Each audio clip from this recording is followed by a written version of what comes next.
नमस्कार, मैं दौलत शर्मा और आप देख रहे हैं यूआईपी न्यूज़। करीबन एक हफ्ते पहले कश्मीर के पहलगाम में एक बड़ा, जिसे कहा जा रहा है कि कायराना हमला हुआ था, जिसमें अब तक जो पुष्टि हुई है 28 लोग अपनी जान गंवा चुके हैं। उसके बाद से ही पाकिस्तान और भारत की जो आर्मी है वो आमने सामने है।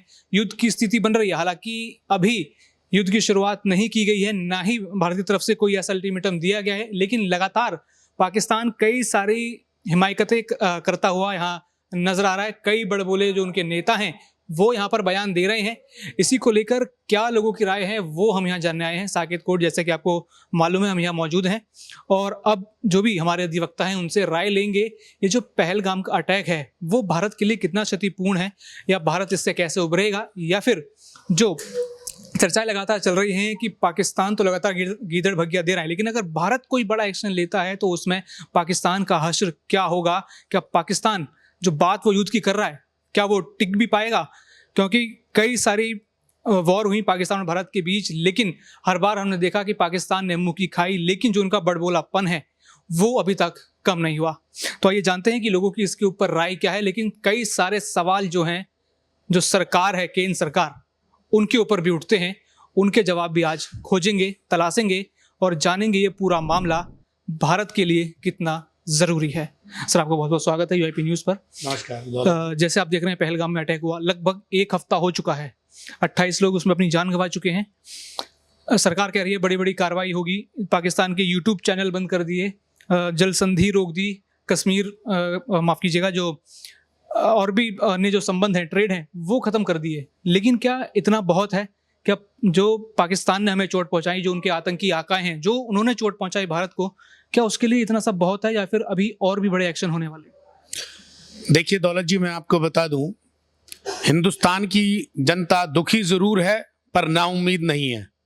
हम इस केंद्र सरकार से, खासकर मोदी जी, योगी जी और शाह जी से ये बड़ी उम्मीद करते हैं कि बड़े कड़े एक्शन लिए जाएंगे। इनका पानी बंद करना सिर्फ काफी नहीं है। हिंदुस्तान की जनता का जो विश्वास मोदी जी के ऊपर टिका हुआ है, हिंदुस्तान की जनता आज की डेट में ये चाहती है कि पाकिस्तान को दुनिया के नक्शे से बिल्कुल हटा दिया जाए, मिटा दिया जाए, ताकि इस तरह के की जो टेररिस्टों की फैक्ट्री उसने पाकिस्तान में खोली हुई है, वो टेररिस्टों की फैक्ट्री समूल बंद होनी चाहिए। ना कि सिर्फ हिंदुस्तान बल्कि पूरी दुनिया इस टेररिज्म से परेशान हो चुकी है, दुखी हो चुकी है, और इसका समूल विनाश होना अति आवश्यक है। पाकिस्तान लगातार वहां से गीदड़ भगिया दे रहा है। उनके मंत्री कह रहे हैं हम तो जंग के लिए तैयार हैं, लेकिन पाकिस्तान क्या सच में तैयार है ऐसी जंग के लिए, वो भी भारत से? या फिर कहा जा रहा है ये एक साजिश है भारत के खिलाफ कि भारत जो इतना ग्रोइंग कर रहा है, इतना आगे बढ़ रहा है, उसको युद्धों में उलझा के रखें ताकि जो विदेशी ताकतें हैं वो कुछ यहाँ पर भारत का नुकसान कर सकें। देखिए, कहावत है कि जब गीदड़ की मौत आती है तो वो शहर की तरफ भागता है। आप इसको ऐसा शहर ही माने कि जो वो बिलाल भुट्टो और जो वहां के तमाम पत्रकार उल्टी सिल्टी बकवासें कर रहे हैं कि या तो नदी में पानी बहेगा, खून बहेगा, ये बिल्कुल निराधार बातें हैं। तो इन बातों का कोई मतलब नहीं है और हमें मोदी जी से पूरी उम्मीद है। मोदी जी जो भी एक्शन लेंगे वो बड़ा सुदृढ़, सोचा समझा और इस टेररिस्ट फैक्ट्री को बंद करने के लिए लेंगे। मुझे ऐसी पूरी उम्मीद है। मुझे अपनी सरकार से, केंद्र सरकार से पूरी उम्मीद है। और बड़ी बात यह है कि सभी जो अन्य देश हैं, सभी जो विपक्षी पार्टियां हैं, वो भी मोदी जी का बाहां फैलाकर इस मुहिम में उनका स्वागत कर रही हैं और उसका साथ देने के लिए तैयार हैं।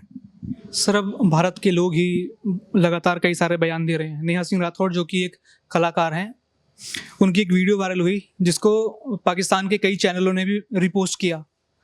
वो अब उनके ऊपर हालांकि यहाँ एफआईआर दर्ज हो चुकी है, केस हो चुका है। क्या देखते हैं कि जो ये आवाज़ भारत की तरफ से उठ रही है, जो भारत के लोग ही ये लगातार आवाज़ उठा रहे हैं, ये सरकार से सवाल पूछने का तरीका तो चलिए मैं मानता हूँ सरकार से सवाल पूछा, लेकिन क्या इसका तरीका कुछ और हो सकता था? या फिर क्या लगता है कि नेहा सिंह राठौर या फिर उनके जैसे और भी लोगों की मंशा क्या होती है इसके पीछे?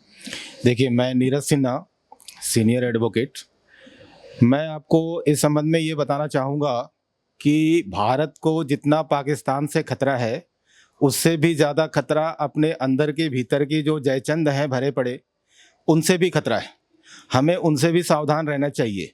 पाकिस्तान से तो हमारी सेना निपट लेगी, और लेकिन हमारे यहाँ की जो जयचंद है, कहने के लिए तो अपने लोग ही हैं, लेकिन जो उनकी बातें हैं, जो देश विरोधी बातें हैं, उनसे निपटना बहुत ही आवश्यक है।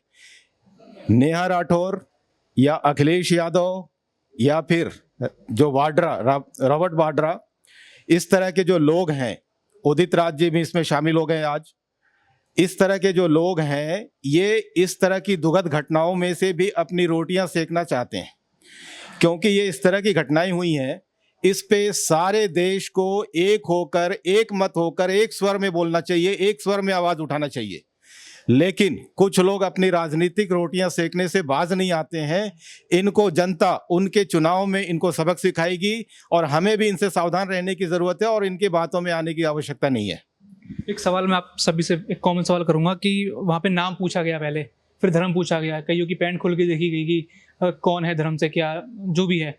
तो ये लगता है कि वो टारगेटिंग किलिंग थी सीधा हिंदुओं की, या फिर कोई एक तरीके से दरार खड़ी करना चाहते हैं देश में? बिल्कुल, आप बिल्कुल ठीक कह रहे हैं। ये सिर्फ और सिर्फ दरार खड़ी करने का काम है। हिंदू मुस्लिम जिस प्रकार से हमारे हिंदुस्तान में प्यार से रह रहे हैं, उन लोगों को फड़वाने का काम कर रहे हैं, उन दोनों के अंदर तकरार पैदा करने का काम है। वो लोग कौन है जो इस हमले की बात कर रहे हैं हिंदू खतरे में? मैं बता रहा हूं, देखिए, जो हिंदू मुस्लिम कर रहे हैं, अगर ऐसा होता कि यहाँ पे हिंदू मुस्लिम वाली बात होती तो दुबई के शेख हमारे पक्ष में जो है बात ना करते, जो अन्य मुस्लिम कंट्रीज हैं वो हिंदुस्तान के पक्ष में बात ना करती, मोदी जी को फोन ना करती, उन्हें ये ना कहती कि भाई हम आपके साथ हैं, हम भी आतंकवाद से छुटकारा चाहते हैं। तो मैं इस बात को बिल्कुल खंडित करता हूं कि इसमें किसी प्रकार का कोई हिंदू मुस्लिम वाला जो वाद विवाद है, ये हमारे देश के अंदर क्या जो शांति का, प्रगति का जो माहौल एक मोदी जी ने खड़ा किया है, उसको बिगाड़ने की एक साजिश है, सोची समझी साजिश है। हमें इससे बाज आना चाहिए, हमें देखना चाहिए कि इसके पीछे इन लोगों की चाल क्या है। सर, वही मेरा सवाल आपसे है कि ये हिंदू मुस्लिम कौन ऐसी घटनाओं पे कर रहा है? कौन है जो कह रहे हैं हिंदू खतरे में है? अब तो मुस्लिम भी प्रोटेस्ट कर रहे हैं इसको लेकर। लगता है दरार पैदा कर रहे हैं या फिर सच में एक टारगेटिंग किलिंग थी? देखिए, किलिंग तो निश्चित रूप से टारगेटिंग थी। उनको वहाँ पे उन्हीं लोगों को टारगेट करना था जो भारत के पक्ष में सदैव खड़े रहते हैं, भारत के पक्ष में ही बोलते हैं, जिनके लिए भारत की भूमि ही मातृभूमि है, पितृभूमि है और देवभूमि है। अन्य लोगों के लिए नहीं है। अन्य लोगों के लिए नहीं है। उनके लिए हो सकता है उनका मजहब प्रायोरिटी हो, पर जो भारत के हिंदू लोग हैं उनके लिए तो सब कुछ, ये भारत माता ही सब कुछ है। और ऐसे लोगों को, और क्योंकि उनके कहीं मजहब में ये सिखाया भी जाता है कि भाई जो क्या नाम है, हमारे मजहब को नहीं मानता है, जो हमारे मजहब को नहीं मानता है, उनको मरने का ही अधिकार है, उनको मारने का कुरान शरीफ भी उसमें उस तरह से चीजें कहती है। इसके कारण से उनका जो टारगेट था वो निश्चित रूप से हिंदुओं को मारने का ही था। लेकिन यहाँ तो सारा देश हिंदू हो मुस्लिम हो सब मिलकर विरोध कर रहे हैं। बहुत अच्छी बात है। अब मैं कहता हूँ नहीं, मुस्लिम, देखिए, वो डिवीजन करने के लिए उन्होंने किया है। उनका इरादा तो हिंदुओं को टारगेट करने का था, इसको मैं डिनाई नहीं करता, ये बात मानता हूं कि हिंदुओं को मारने का था। वो तो चाहते थे हिंदू मुस्लिम डिवाइड हो जाएं, पर ये सौभाग्य की बात है कि यहां पर भी जहां पर भी मुस्लिम आबादी जहां पर भी है, वहां के भी युवा वर्ग खड़ा हो रहा है और वह ये कहता है कि पाकिस्तान हमारा बाप नहीं है, हिंदुस्तान ही पाकिस्तान का बाप है। जो मुसलमान यहाँ पे रह रहे हैं उनके अंदर राष्ट्रीयता अब अच्छी तरह से आ रही है, ये सौभाग्य की बात है, और वो अपने देश पर मर मिटने के लिए भी तैयार हैं। ये अच्छी चीज है। जो डिवीजन का उनका इरादा था टारगेट का, वो उनका इरादा हमारे हिंदुस्तान के मुसलमानों ने, युवा वर्ग ने और हिंदुओं ने, दोनों ने मिलकर के उसको समाप्त कर दिया। ये बहुत अच्छी हुआ था। ये अब तक जो उनका देश प्रेम था, जो आप टारगेट कर रहे हो कि मुस्लिमों का देश प्रेम अब जागा है, अब तक कहाँ सो रहा था? देखिए, ये कहना कि अब तक कहाँ सोया हुआ था, ये एक बहुत अजीब सी बात है कि आप यदि महाभारत काल का भी युद्ध देखते हैं, अर्जुन खुद स्वयं सो गया था महाभारत युद्ध से पहले, उसको जगाना पड़ा था। तो इसी तरह से हमारे भी युवा वर्ग को भी जगाने का कार्य कहीं किसी न किसी कृष्ण को तो करना ही पड़ेगा। तो हमारा जो युवा वर्ग है, चाहे मुसलमानों में से हो चाहे हिंदुओं में से, उन युवा वर्ग को तो जगाना पड़ता है, क्योंकि ये एक स्वाभाविक रूप से जो जल और जीवन है, नीचे की तरफ जाता है। यदि इसको ऊपर उठाना है तो नीचे किसी प्रकार की एक आग लगानी पड़ती है, एक तपस्या करनी पड़ती है, तभी जाकर के जागृत होते हैं। राष्ट्र के प्रति एक मरना मिटना, राष्ट्र से हमारा क्या संबंध है क्या? हमारी मातृभूमि, पितृभूमि और क्या नाम है, देवभूमि हमारी यही है, उसको अटैच करना पड़ता है। वो मुसलमानों को के बीच में भी किया जा रहा है, बहुत अच्छी बात है, और वहां से युवा वर्ग निकल भी रहा है। वो कहते हैं पाकिस्तान से हमारा कोई लेना देना नहीं है, हमारा जो जन्मभूमि है यहीं पर हमें मरना है, यहीं पर मिटना है और इसी देश के लिए जीना है। ऐसे युवा वर्ग आ रहा है, सौभाग्य से, ये बहुत अच्छी बात है। पहलगाम जो इलाका था उसे भारत का स्विट्जरलैंड कहा जाता है, तो वहाँ क्या कुछ कमी पेशी सिक्योरिटी में रह गई थी, इंटेलिजेंस चूक थी क्या? बड़ी गलती तो आप मानते होंगे कि इसमें सरकार की भी है। देखिए, इस बात से डिनाई नहीं किया जा सकता, सत्य से हम आंखें बंद नहीं कर सकते। निश्चित रूप से सिक्योरिटी लैप्सेस तो कहीं ना कहीं रहे हैं, उसको हमें जरूर एनालिसिस करना चाहिए और उन सिक्योरिटी लैप्सेस आगे ना हो फ्यूचर में, इस तरह का भाव जरूर रहना चाहिए। सिक्योरिटी लैप्सेस तो रहे हैं, इसमें कहीं कोई शक नहीं है। हो सकता है हमारे बीच में से ही कुछ जयचंद और मीर जाफर, उन्होंने ही वहां की सूचना दी हो, यह बताया हो कि यहाँ पर पुलिस को आने में कितनी देर लगेगी, आर्मी को आने को कितनी देर लगेगी, कितनी देर में आप अपना कार्य कर सकते हैं। इस तरह की योजना कहीं ना कहीं कुछ ना कुछ हमारे अंदर के भीतर घात करने वाले लोग तो निश्चित रूप से हैं। ये बोला, जब कश्मीर इतना सेंसिटिव एरिया है, पूरा जम्मू कश्मीर, तो सरकार को पहले से ख्याल रखना चाहिए। जहाँ इतने सारे यात्री आ रहे हैं, सरकार को पहले से ख्याल रखना चाहिए था, या इनपुट आनी चाहिए थी इंटेलिजेंस की। और इसमें कहा भी जा रहा है, कई रिपोर्ट्स के हिसाब से बता रहा हूँ, कि इंटेलिजेंस पूरी थी। उससे पहले प्रधानमंत्री नरेंद्र मोदी का भी दौरा कैंसिल हुआ कश्मीर का, मानते हैं कुछ कि कहीं तो कुछ दिक्कत थी, उसको नकारा गया।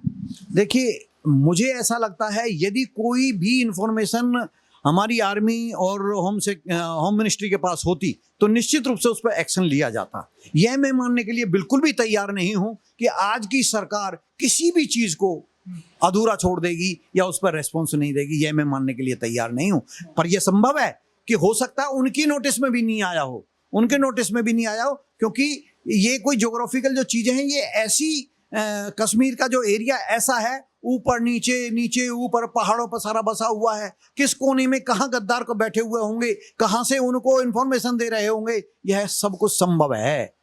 पर यह मैं मानने के लिए तैयार नहीं हूं कि होम मिनिस्ट्री के पास कोई इंफॉर्मेशन हो उसके बाद उसने एक्शन ना लिया हो, यह मैं मानने के लिए तैयार नहीं। आपके क्या विचार हैं इस पूरे मामले में? कहीं ना कहीं तो डिफिशिएंसी है कि अगर कोई इंटेलिजेंस ने इंफॉर्मेशन पास आउट की है, उस पर एक्शन नहीं लिया गया और प्रॉपर सिक्योरिटी लैब्स वहाँ पे मिले ही है देखने को कि वहाँ पे जो बेसिक एमिनिटीज़ है लाइक एम्बुलेंस वगैरह वो होनी चाहिए थी, वो ऑन टाइम नहीं थी। तो यहाँ पे एक सरकार के ऊपर भी प्रश्न चिन्ह उठता है कि उन लोगों को प्रॉपर एक्शन लेना चाहिए था कि जो बेसिक एमिनिटीज़ है लाइक एम्बुलेंस है या सिक्योरिटी लैप्सेस जो हुए हैं तो उस पर वो जांच कर ही रहे हैं, तो कहीं ना कहीं उनकी तरफ से कमी है। बट ओवरऑल सब लोग ही इस घटना को कंडेम कर रहे हैं कि हिंदू मुस्लिम साथ आ रहे हैं। बट यहाँ पे मैं एक बात और ऐड ऑन करना चाहूँगा कि कहीं ना कहीं हम लोगों को भी ये लगता है कि लोकल सपोर्ट उन्हें मिला है कहीं ना कहीं से, जिन्होंने इन्फॉर्मेशन पास आउट की है कि यहाँ पे कैसे जाना है या कहाँ पे वो छुपे हुए थे, वहाँ पे हथियार भी लेके वो लोग आए। तो आप ये देखिए कि कहाँ से AK-47 जैसे हथियार लेके वहाँ पे वो लोग आ गए और लोगों को उन्होंने 15 मिनट 20 मिनट गोलियाँ चलाई हैं, लोगों को मारा है। तो अगर इन चीज़ों को हमें ध्यान देना चाहिए कि सिक्योरिटी लैप्स ना हो इस तरह के, कि इस तरह की घटना आगे फ्यूचर में हो, और इन तरह की घटनाओं से हम लोगों को सीख लेनी चाहिए। और ये एक बहुत दुखद घटना है जिससे गवर्नमेंट को भी क्रिटिसाइज करने की बात है, बट अल्टीमेटली जो चीज़ें हो चुकी हैं उसके लिए हम लोगों को एनालाइज करना चाहिए कि कहाँ कहाँ कमी हुई है हम लोगों से, और उन्हें एडमिट भी करना चाहिए गवर्नमेंट को, और उसको लेकर के आगे फ्यूचर में ऐसी घटना ना हो तो उसके लिए भी स्टेप लेने चाहिए कि भाई प्रॉपर आपका सिक्योरिटी चेक हो, जो भी कोई आए या जो चीज़ें हैं जो ये लाइक वहाँ पे लोकल जो लोग सपोर्ट कर रहे हैं उनको, तो क्या रीज़न है कि लोकल लोग भी इस तरह के सपोर्ट दे रहे हैं टेररिस्ट को, चाहे उनको धर्म के नाम पे मैनिपुलेट करके इस तरह की घटनाओं में यूज़ किया जा रहा है, यूथ को कहाँ किस तरफ हम लेके जा रहे हैं। तो ये सारी घटनाएं एक सोचने का विषय है और इस पर चर्चा करनी चाहिए क्या हम कहाँ जा रहे हैं। सर, जब ये पहलगाम वाली जो घटना हुई उसके बाद जो पूर्व जनरल GD बख्शी जी हैं, उन्होंने कहा कि सेना में अभी कुछ 1.5 लाख सैनिकों की शॉर्टेज है, तो सरकार क्या पेंशन और सैलरी बचाकर क्या करना चाहती है? ये रिपोर्ट बाहर आई कि अभी पेंशन और सैलरी बचाने के सरकार कोविड के बाद से इतनी शॉर्टेज है, तो क्या देखते हैं इसके पीछे क्या रीज़न है कि इतना बजट बढ़ गया, इतनी वो चीज़ बढ़ गई कि सिक्योरिटी ज़्यादा जरूरी सरकार के लिए पैसा हो गया? देखिए, यदि जीडी बख्शी जी ने कहा है तो उनके ऊपर, क्योंकि वो तो एक्सपर्ट हैं डिफेंस के, उनके ऊपर हम जनरल रहे हैं हमारे, और उनकी राष्ट्रीयता के ऊपर किसी भी प्रकार का कोई प्रश्नवाचक चिन्ह नहीं लगाया जा सकता। यदि उन्होंने कहा है तो सरकार को निश्चित रूप से उस नजरिए से भी सारी चीज को देखना चाहिए, और जहां पर लगता है कि 1.5 लाख सैनिकों की कमी है वह भी भर्ती करनी चाहिए। और यदि कोई ऐसा स्टेप सरकार ने लिया, कोई पॉलिसी बनाई है जिसके कारण से हमारी डिफेंस कमजोर हो रही है, उसको भी रीएनालाइसिस जरूर करना चाहिए और पूर्व विचार, मतलब पुनः विचार करना चाहिए, और उस पर भी हमें एक्शन लेना चाहिए। और दूसरी चीज, एक चीज मैं देखता हूं कि 28 लोगों को एक एक करके उन्होंने मार दिया। कितने टेररिस्ट थे जी? मेरे ख्याल से 4-5 टेररिस्ट से ज्यादा, 5 टेररिस्ट थे। 28 लोग जिनको लग रहा था कि हमारी मृत्यु बहुत नजदीक है, उन 28 में से मैं कहता हूं 28 के 28, या तो 28 के 28 या उनमें से 10-15 लोग भी उनको मारने के लिए पत्थर से भी तैयार हो जाते और संघर्ष करने के लिए तैयार हो जाते। जब पता मरना तो निश्चित है, मरना निश्चित है, यदि तैयार हो जाते तो उनकी हिम्मत कहीं ना कहीं टूट जाती। हमारा समाज भी संघर्ष के लिए तैयार नहीं है, ये एक बहुत बड़ा दुखद विषय है हमारे लिए। जो जिन मृत्यु हुई, दुखद मृत्यु जो हुई, उसमें एक नेवी ऑफिसर भी थे, तो आप लगता नहीं कि आपको उन्होंने प्रयास किया होगा? वो भी एक ऑफिसर हैं, अन्य आसपास भी ऐसे लोग थे जो सतर्क थे, बहादुर थे। उनके माँ बाप के हमने बयान सुने कि हमारे लड़के तो इतने चौड़े थे, अगर वो बिना हथियार के आते या फिर थोड़ा बहुत भी मुकाबला किया होता तो वो उनको बड़ी टक्कर दे देते। बिल्कुल ठीक बात है। आपकी जानकारी के लिए बताऊं, कश्मीर के अंदर एक बार आतंकवादियों ने जो इजराइल के लोग पर्यटक आए हुए थे उनके ऊपर आक्रमण कर दिया था, और आप सब सच मानिए, इतने हथियारों के बावजूद वो व्यक्ति घायल जरूर हुआ, जो इजराइल का जो पर्यटक आया हुआ था, पर उसने मुकाबला किया उन लोगों को भगाने के लिए, मतलब काफी नुकसान उनको पहुंचाने की कोशिश की। हमने कहीं संघर्ष करता हुआ दिखा नहीं। यदि किया हो, मेरी जानकारी में नहीं है, यदि किया है तो करना चाहिए, और किया है करना चाहिए। और यदि हम संघर्ष करने के लिए अपने शत्रुओं से, जो राष्ट्र के शत्रु हैं, हमारी मातृभूमि के शत्रु हैं, उनसे तैयार नहीं होंगे तो राष्ट्र को बचाना इतना आसान नहीं होगा। हमें संघर्ष के लिए सदैव हर जगह पर जहां पर हम उपस्थित हैं वहां पर तैयार रहना होगा। सर, आपसे सवाल है कि सिक्योरिटी चूक जैसे कहा जा रहा है, बताया जा रहा है, लगातार ये विरोधाभास हो रहा है, और अभी ये खबर भी सामने आई है कि एक बीएसएफ जवान जो भी जैसलमेर बॉर्डर है वहां से गलती से पार कर रहे हैं और पाकिस्तान रेंजर्स ने पकड़ लिया। इसके ऊपर भारत क्यों कार्रवाई नहीं कर रहा? क्योंकि जब अभिनंदन वो वाला केस हुआ था तो तुरंत सब सक्रिय हो गए थे, पाकिस्तान से एकदम कहा था कि अगर आप नहीं छोड़ते तो आप युद्ध की तैयारी कर लीजिए। अब कहाँ ढील पड़ रही है? ऐसा नहीं है कि भारत उसके लिए कोशिश नहीं कर रहा, भारत उसको छुड़ाने के लिए भी लगातार कोशिशें जारी जा रही। इस बारे में आधिकारिक रूप से भी बातें हो रही हैं, ऐसा पता लगा है। और इसके साथ ही जो हमारी जो नेवी, आर्मी अभी जो प्रदर्शन कर रही है वो सब भी उसी का पार्ट है। अगर वो इस चीज़ में डिले करेंगे तो उसको क्या नतीजा दिया जा सकता है वो हमारी आर्मी उनको दिखा रही है, बता रही है। तो ये उसको देर करके वो अपने लिए, पाकिस्तान और ज़्यादा अपने लिए मुसीबत खड़ी कर रहा है। जितना वो डिले करेगा उसके ऊपर युद्ध का भार और ज़्यादा बढ़ेगा, ये उसको समझना चाहिए। लेकिन उनके नेतृत्व में कोई ऐसा नेता नहीं है जो इस समय जो है ना, उनकी बुद्धि ऐसी भ्रष्ट है कि कोई इस बात को समझ पाए कि ये युद्ध करने से कोई हल नहीं निकलना, युद्ध करने से खून की नदियां बहाने से उनका विनाश होना है। वो लेकिन इस बात पे को समझ नहीं पा रहे और अपने विनाश को लोग खुद आमंत्रण दे रहे हैं उनको, उसको डिले करके, रोक के उनको।